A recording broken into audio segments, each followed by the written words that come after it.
Olá, sejam todos bem-vindos a mais uma atividade do Grupo Espírita Fraternidade. Meu nome é Tatiana, sou voluntária da casa e é com imensa alegria que estamos aqui mais uma vez para realizar a fluidoterapia dominical. Então sejam todos bem-vindos e para iniciarmos convido a todos a uma prece. Levando o pensamento a Deus Pai, de amor infinito, a Jesus, mestre amigo, governador espiritual do nosso planeta, e a espiritualidade amiga que se faz presente nesse momento, pedindo que nos envolva, que nos permita uma compreensão dos ensinamentos que vamos abordar hoje. Que assim seja, graças a Deus. Então, o tema de hoje, deste domingo, é o Contempla Mais Longe. Este tema está no livro Pão Nosso, é um livro ditado pelo Espírito de Emmanuel, psicografado por Chico Xavier, é a lição 72, e nossa referência também está no Evangelho segundo o Espiritismo, capítulo 10, Bem-aventurados aqueles que são misericordiosos. Vamos trabalhar os itens 11, 12 e 13. Então, lá no item 11, nós temos a passagem que está no Evangelho de Mateus, capítulo 7, versículos 1 e 2. Diz assim: Não julgueis, a fim de que não sejais julgados, porque vós sereis julgados segundo houverdes julgado os outros, e servirá para convosco a mesma medida da qual vos servistes para com eles. Bom, e aí a gente lê essa passagem do Evangelho, dito por Jesus, e fica bem claro a lição que Jesus está nos passando, Que não devemos julgar para não sermos julgados. E aí vem uma pergunta, Por que muitas vezes a gente se acha o direito de julgar alguém, Quem somos nós para julgar alguém? No item 12 também do Evangelho segundo o Espiritismo, capítulo 10, nós temos a passagem da mulher pega em adultério. E nessa passagem Jesus diz, Aquele dentre vós que estiver sem pecado, que atire a primeira pedra. E não ficou ninguém, Ninguém ficou lá para condenar aquela mulher. E porque vivemos num mundo onde não há aquele que em algum momento não cometeu um equívoco, em algum momento não realizou, não se comprometeu com alguma coisa errada. É um mundo de provas e expiações. Então, não estamos livres dos equívocos. E aí Kardec nos orienta no item 13 deste capítulo. Ele diz assim: a censura lançada sobre a conduta de outrem pode ter dois motivos: reprimir o mal ou desacreditar a pessoa cujos atos se criticam. Este último motivo não tem jamais desculpa, porque é da maledicência e da maldade. Então, quando a gente censura alguém por este motivo, para desacreditar, para apenas julgar, sempre há uma maldade nessa conduta. Mas ele continua: o reprimir o mal, pode ser louvável e torna-se mesmo um dever em certos casos, uma vez que disso deve resultar um bem. E sem isso, o mal não seria jamais reprimido na sociedade. E ele finaliza essa frase com uma pergunta: o homem, aliás, não deve ajudar o progresso de seu semelhante? Então, Kardec, né, ele nos mostra, nos deixa claro a compreensão de que o julgar alguém é um equívoco, que não nos leva a caminho nenhum, não nos leva a lugar nenhum. Acreditar que somos de alguma maneira superior a alguém, que não cometemos erros, ainda é um reflexo do orgulho e do egoísmo que está enraizado na nossa existência. Mas essa orientação que Kardec nos traz é que nós podemos e devemos auxiliar, ajudar o nosso semelhante quando observamos que alguma atitude não está correta. Agora, existe a maneira correta de se fazer isso, né? Essa correção, ela tem o jeito certo, e é através da indulgência e da benevolência que o Cristo nos ensinou, que todos nós estamos passíveis do erro. Então, usar a indulgência é o melhor caminho para uma atitude como essa. Bom, agora esse ensinamento que está nessa passagem, ele está bem claro, diferente de muitas parábolas que muitas vezes temos que ler, reler para chegar aí numa compreensão. Este ensinamento não, ele é claro e objetivo. Não julgue para não ser julgado. Então eu fiquei pensando na lição, né, no tema de hoje, que é o Contempla Mais Longe, que está lá no livro Conosco, como eu falei, na lição 72. Traz a passagem que está em Lucas, capítulo 6, versículo 38. Diz assim: porque com a mesma medida com que medirdes, também vos medirão.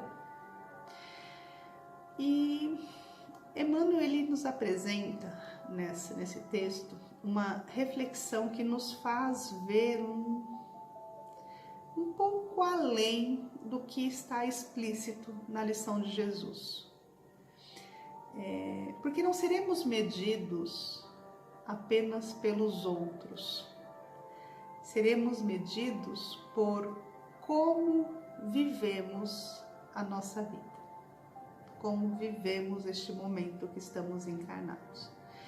Então Emmanuel, ele diz assim no início desse texto: para o esquimó, o céu é um continente de gelo sustentado a focas. Para o selvagem da floresta, não há outro paraíso além da caça abundante. Para o homem da religião sectária, a glória de além-túmulo pertence exclusivamente a ele e aos que se lhe afeiçoam. Para o sábio, este mundo e os círculos celestiais que o rodeiam são pequeninos departamentos do universo. E ele diz: transfere a observação para o teu campo de experiência diária, e não ouvides que as situações externas serão retratadas em teu plano interior, segundo o material de reflexão que acolhes na consciência. Bom, então Emmanuel, ele começa esse texto nos orientando, né, que tudo aquilo que acontece no nosso dia a dia é um reflexo do nosso comportamento. O nosso cotidiano é um retrato do que sentimos, do que pensamos, do que desejamos. Só que ele continua, ele diz assim: se perseverares na cólera, todas as forças em torno te parecerão iradas. Se preferes a tristeza, anotarás o desalento em cada trecho do caminho. Se duvidas de ti próprio, ninguém confia em teu esforço. Se te habituaste às perturbações e aos atritos, dificilmente saberás viver em paz contigo mesmo. Respirarás na zona superior ou inferior, torturada ou tranquila, em que colocas a própria mente. Então vamos analisar esse trechinho, né? O nosso pensamento, ele é matéria. Então, como eu posso querer alegria se eu só estou triste, sempre triste? Como eu posso querer alegria? Como posso querer que a minha vida seja de paz, tranquila, se minha mente vive em perturbação? Como posso querer um momento de tranquilidade se tudo que eu vou fazer eu estou com raiva, eu realizo com raiva? Só atraio aquilo que eu penso. É uma questão de sintonia. Então, o contemplar mais longe, como é a lição de hoje, é olhar ao nosso redor e perceber o que estamos atraindo no nosso dia a dia. É perceber que a medida vai muito além do não julgar. É uma questão de conduta, né? Kardec disse pra gente lá no item 13 que podemos corrigir aqueles que estão ao nosso redor, mas eu só consigo fazer isso se minha conduta for melhor do que a do meu companheiro, né? Então ele nos orientou que é um dever ajudar no progresso do nosso semelhante, mas só posso pensar em corrigir uma questão em um amigo, em um familiar, se a minha relação com o mundo exterior for melhor, for correta, for adequada, né? Então, se eu me mantenho, por exemplo, né, em companhias inadequadas, se eu só me lastimo ou tenho raiva, eu não tenho condições de corrigir aquele que está tendo a mesma atitude. Como posso pedir, por exemplo, para alguém ter paciência, às vezes, com uma criança, com um idoso, se dentro do meu lar só existe gritaria, né? Não existe respeito?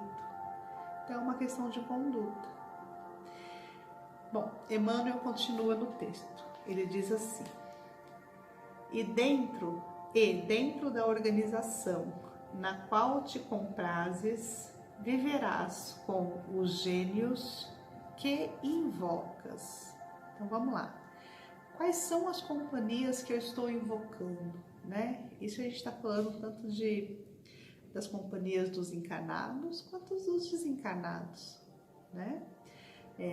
Que nós atraímos com os nossos pensamentos, com as nossas ações. E isso é em qualquer lugar.